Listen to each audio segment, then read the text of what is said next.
उत्तर प्रदेश के विभिन्न बोलियों को, भोजपुरी, अवधी, ब्रज और बुंदेलखंडी को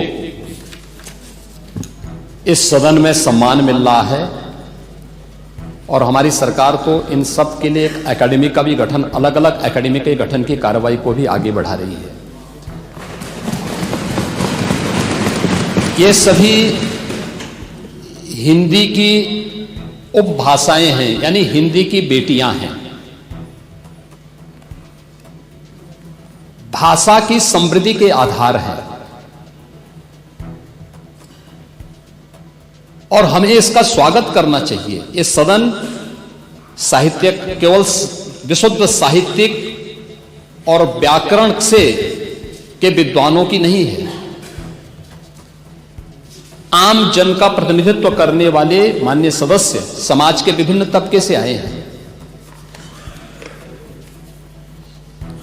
अंतिम पायदान पर बैठे हुए व्यक्ति की आवाज को भी इस सदन में मुखरता मिले, इसके लिए अगर किसी को हिंदी में वह धारा प्रवाह नहीं बोल सकता तो उसको भोजपुरी में भी अपनी बात को रखने का अधिकार मिलना चाहिए, अवधी में, ब्रज में या बुंदेलखंडी में उसको रखने का अधिकार मिलना चाहिए। ये कौन सी बात हो गई कि भोजपुरी में ना बोले, अवधी में ना बोले, इसका विरोध अंग्रेजी का, बुंदेलखंडी में ना बोले और उर्दू की आप वकालत कर रहे हैं। ये बड़ी विचित्र बात है।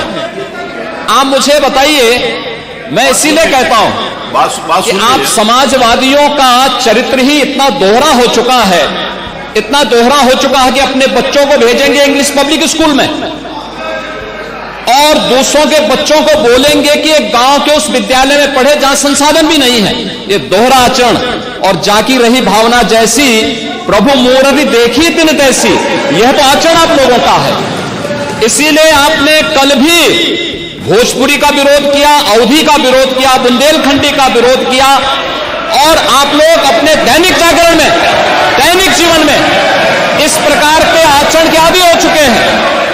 और इसलिए अध्यक्ष जी, इसका अभिनंदन हम लोग करते हैं और इन बोलियों को सम्मान मिलना चाहिए। इनके संरक्षण के लिए ही हमारी सरकार भोजपुरी एकेडमी का गठन कर रही है, अवधी एकेडमी का गठन कर रही है संत तुलसीदास जी के नाम पर। इसी के आधार पर ब्रज भाषा इतनी समृद्ध भाषा है। सूरदास जी ने अपनी सभी रचनाएं उसी भाषा में दी हैं। संत तुलसीदास जी ने अपनी कालजयी रचना रामचरितमानस, जो इस सदन में ही नहीं, उत्तर भारत के अंदर और भारत से प्रवासी हुए जितने भी ऐसे लोग हैं जो मॉरिशस में या दुनिया के फिजी में या दुनिया के किसी देश में गए, उनके संकट काल में रामचरितमानस ही तुलसीदास जी का अवधी भाषा में रचा गया, रामचरितमानस ही उनका सहारा बना था। और आज जब उसको सम्मान मिल रहा है तो आप उसका विरोध कर रहे हैं। बड़ी विचित्र सी स्थिति है।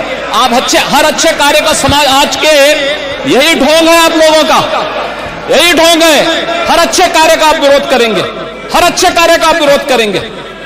हर अच्छा कार्य जो प्रदेश के हित में है, देश के हित में है, आप उसका विरोध करेंगे। और मुझे लगता है इस प्रकार के विरोध की निंदा होनी चाहिए और हम इसका समर्थन करते हैं जो उत्तर प्रदेश की बोलियों को सम्मान मिल रहा है। मैं आपका धन्यवाद करूंगा और विधानसभा सचिवालय को इस बात के लिए धन्यवाद दूंगा।